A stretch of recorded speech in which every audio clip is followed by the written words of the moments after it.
Hello guys, bersama saya lagi dalam Alright Nopo Channel. Mengejutkan, tetapi inilah kehebatan, ketangkasan yang dilakukan oleh Kementerian Perdagangan Dalam Negeri, ya, yang mana menumpaskan, berjaya menumpaskan, ya, satu lagi penyelewengan diesel bersubsidi dan dianggarkan rampasan bernilai RM300,000, ya, semasa dalam rampasan itu, sahabat-sahabat semua. Jadi menarik ya untuk kita dengar satu sidang media ini, pencerahan daripada individu yang bertanggung jawab ya di dalam operasi ini, sahabat-sahabat semua. Jadi sebelum kita menonton video ini, saya ingin ucapkan tahniah juga ya kepada pasukan Polis Diraja Malaysia dan agensi-agensi yang lain yang terlibat sama ya di dalam operasi ini. Jadi sahabat semua, tanpa buang masa, mari kita dengar sidang media ini. Pengarah KPDN Kuala Lumpur, and then di sebelah kanan saya Tuan ACP Faris Amar,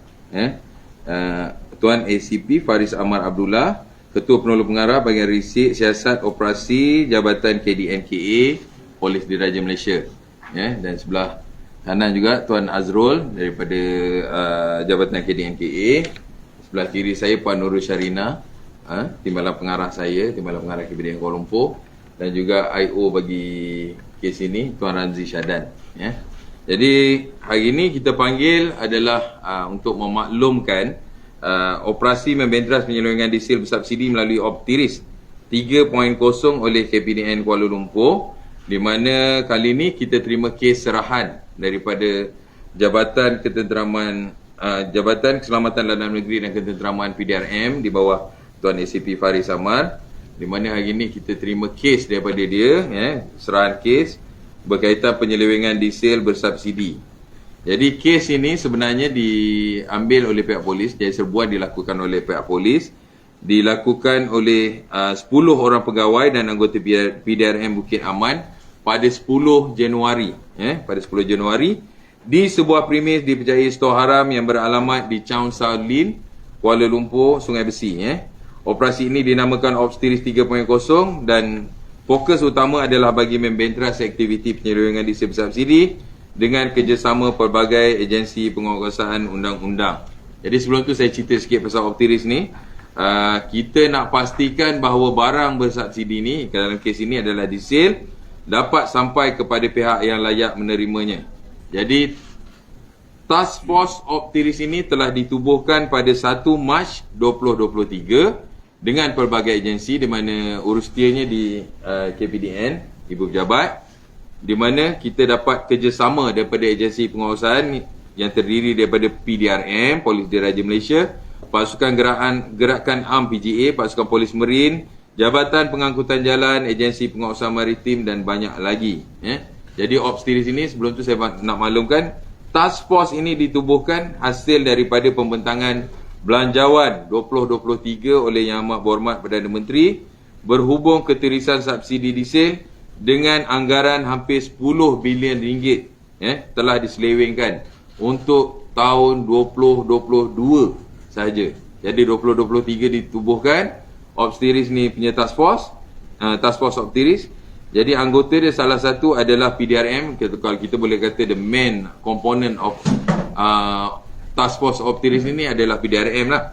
Jadi hari ini saya nak ucap terima kasih juga pada Tuan ACP Faris dan pasukannya yang telah membuat serahan kes pada kami dan telah terlibat dengan kes Optiris ini. Saya difahamkan untuk tahun ini saja daripada PDRM ada 9 kes untuk pelbagai negeri dan telah menghasilkan amount sehingga jumlah 32 juta ringgit, daripada PDRM sahaja. Itu PDRM saja, bukan daripada KPDN, daripada mana, daripada PDRM saja untuk tahun 2024. Hari ini baru hari ke-17. Jadi untuk 9 kes saja di seluruh negara dah hampir 32 juta nilai rampasan. Jadi untuk kes di Chow Sao Lin ini, Optiris 3.0 ini, risikan telah dijalankan oleh JKDNKA Bukit Aman lebih kurang seminggu, di mana kita dapati beberapa buah lori bonded 5 tan berulang kali membeli diesel di stesen minyak sekitar Ampang, Selangor. Dan kita dapati premis ini telah beroperasi lebih kurang sebulan yang lalu, iaitu sekitar pertengahan bulan Disember. Jadi premis ni baru lagi. Baru bulan Disember dia dah beroperasi, dan dia punya modus operandi dia akan beli minyak melalui secara kerap dengan menggunakan lori-lori bonded ini, dan melibatkan 20 stesen minyak di sekitarnya lah, di sekitar Ampang, Selangor. Jadi stesen minyak yang terlibat juga akan disiasat oleh KPDN, di mana di bawah bidang kuasa kita akan siasat memandangkan terdapat pembelian berulang dalam sehari oleh lori yang sama.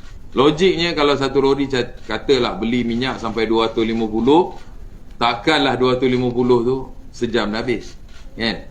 So yang ni kita akan siasat kembali stesen minyak berdasarkan rekod dia. And then diesel yang dibeli akan dikumpulkan di lokasi tempat kejadian sebelum dipindahkan ke lori tangki yang datang ke stor berkenaan, dan dia punya pelanggan akan dihantar ke luar kawasan wilayah Persatuan Kuala Lumpur. Maknanya tu cuma tempat pengumpulan. Dia kumpul semua minyak-minyak daripada 20 stesen minyak tadi, dan dia akan edarkan ke luar wilayah Persatuan Kuala Lumpur.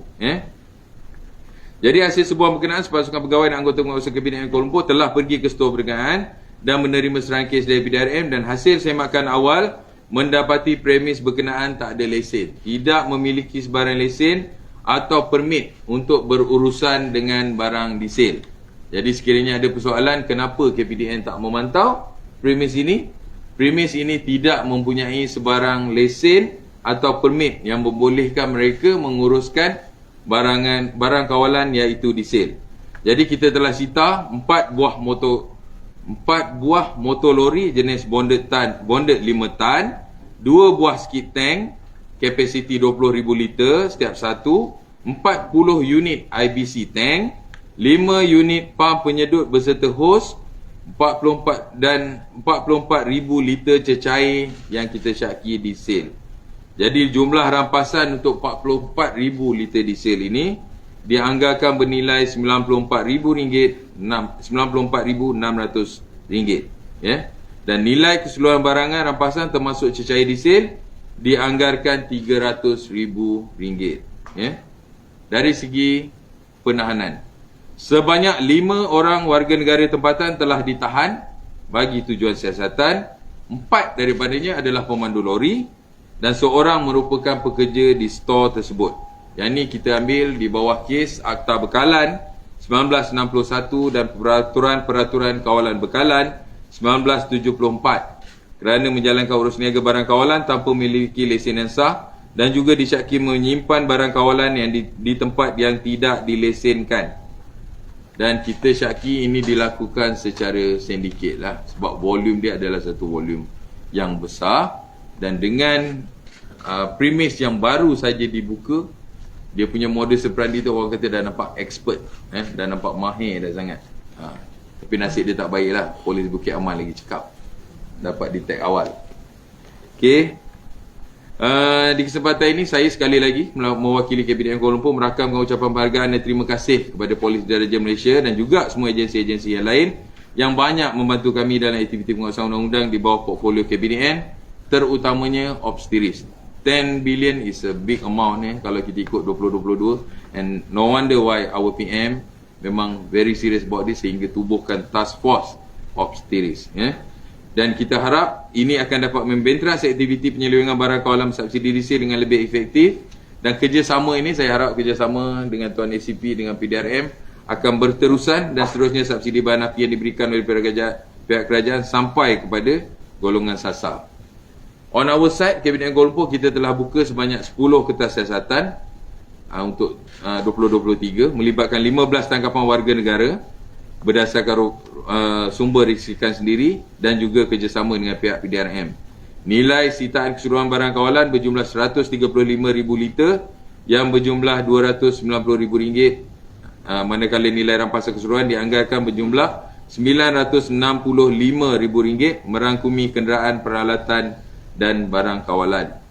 Jadi sekali lagi lah saya beri amaran keras kepada mana-mana pihak supaya tidak melanggar undang-undang sedia ada dan pihak kami tidak akan berkompromi dengan mana-mana pihak yang terlibat dengan aktiviti penyelewengan barang subsidi.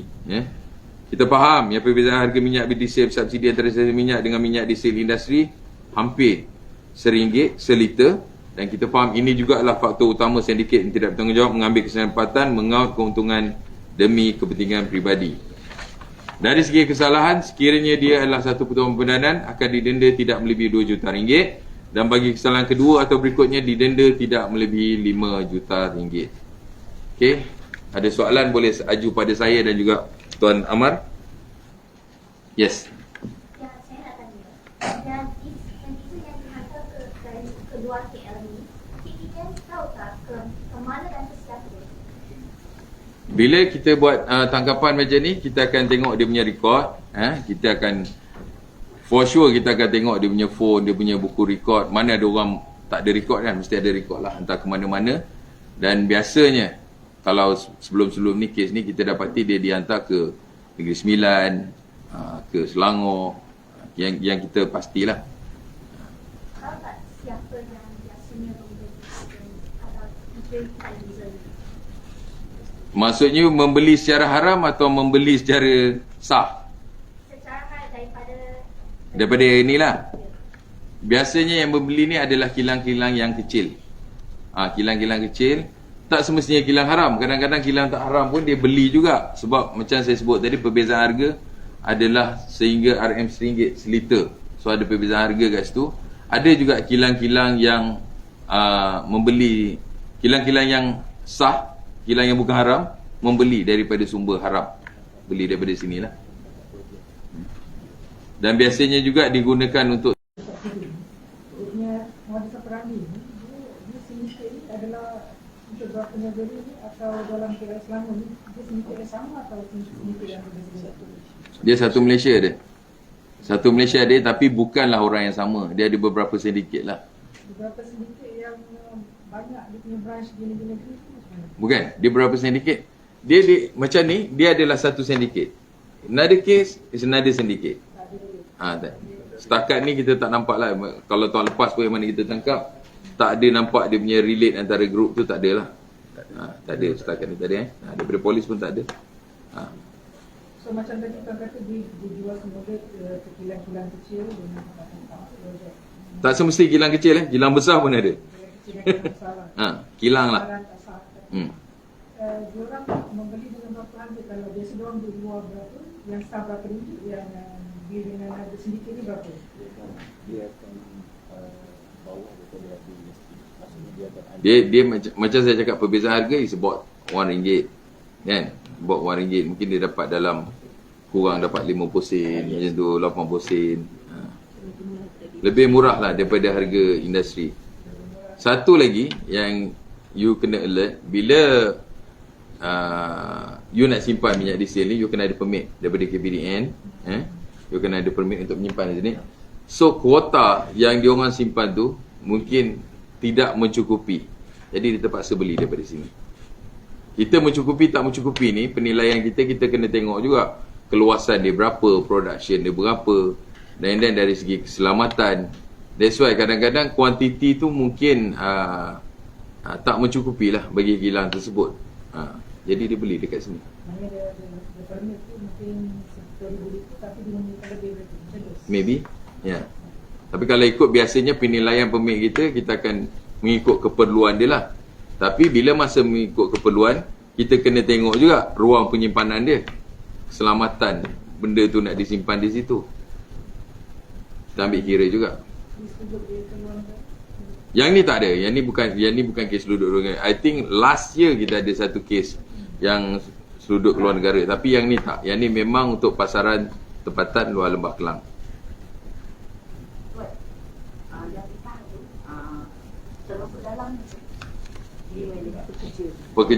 Pemandu dan menjaga stor. Dalang ni maksudnya macam mana ni?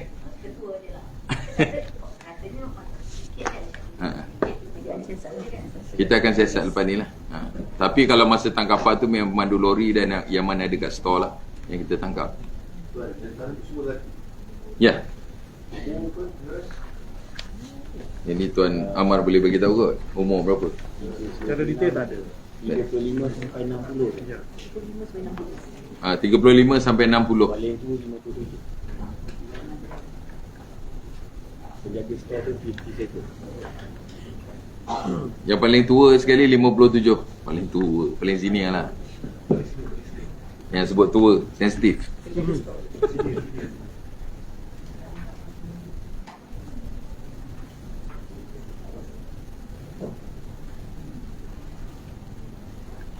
Kan minyak yang disita.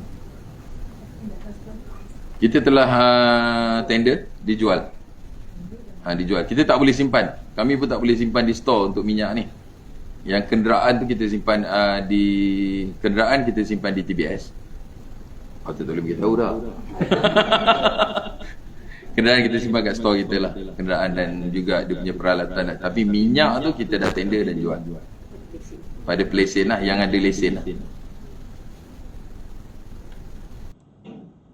Alright guys, so itu dia satu pendedahan dan juga keberkesanan ya operasi sehingga menyebabkan terbongkarnya ya penyelewengan diesel bersubsidi yang bernilai ya begitu banyak sekali, bukan sikit sahabat-sahabat semua, bernilai lebih daripada RM300,000. Kita ucapkan tahniah kepada Kementerian Perdagangan Dalam Negeri yang bekerjasama dengan agensi seperti Polis Diraja Malaysia dan beberapa lagi agensi yang melakukan tangkapan dan juga pembongkaran ini. Jadi sekali lagi sahabat semua, kita ucapkan tahniah kepada Kementerian Perdagangan Dalam Negeri kerana berjaya ya menumpaskan satu lagi penyelewengan diesel bersubsidi.